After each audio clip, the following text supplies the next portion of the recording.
So napasalamat na ang atong mga event karon na spread out o gidawat pod sa ubang LGUs na misuporta sa programa na to na gi-spread out na to activities sa Sandugo. Karon tungod man gud na natay mga panghitabo, no, like for example na katong gira sa Iran o sa US na nabati na to ang kalisod mo na naamo pong nagdaginot pod ang probinsya karon.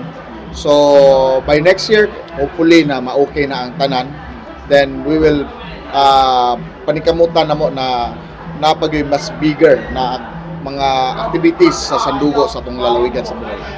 Go po sa impact ang sisterhood ninyo sa Sandugo. Well, ako nakita no na nindot kayo ang essence labi na karon nag-celebrate sa Sandugo, knowing na Sandugo is friendship, and ang atong San Juan City ming anhi dinhi kay gusto gyud sila mo extend na mahimong sisterhood ang atong probinsya sa Bohol, pasabot na ingana ka importante na pud ang Bohol para sa ubang syudad like ang San Juan City. Then next week naana pod mi laing himuon na sisterhood sa province of Cebu. So pasabot na unsay mga good practices nila, unsa pa ilang mahatag pod na kaayuhan para namo amo pod na mapangayo nila ug unsa pa ilang gusto na makita nila na maayong practices sa atong probinsya sa Bohol, ato pod i-share nila. Labi na karon na ang Bohol is a prime tourism destination, mas nanghinahanglan ni karon og connectivity sa ubang sa laing probinsya like ang San Juan sa mong hinabi ni Mayor Zamora na pwede may makapromote sa atong probinsya sa Bohol, labi na kabahin sa atong mga destinasyon dinhi, mga tourist destination, aron mainganyo ang atong mga lokal na mobisita dinhi tungod kay makita nila unsa ang Bohol nagi-promote sa San Juan City. And the same thing po sa Cebu na unsa pod ang maayo pod na amo kasabutan pohon, amo po na hangyoon ang province of Cebu. Going back to Sandugo, we have 9 contingents this year.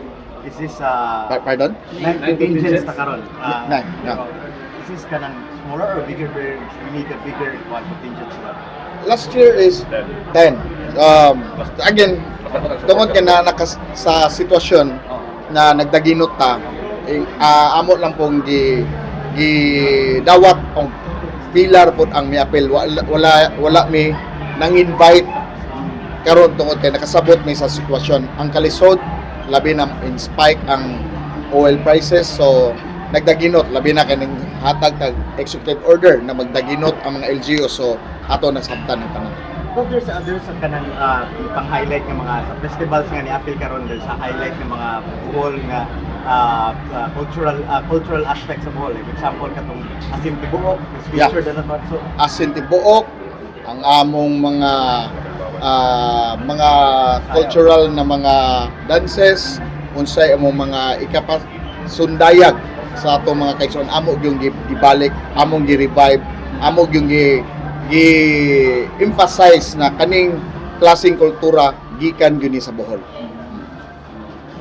as Congo kanang being Bohol as now the only UNESCO geopark for the Philippines.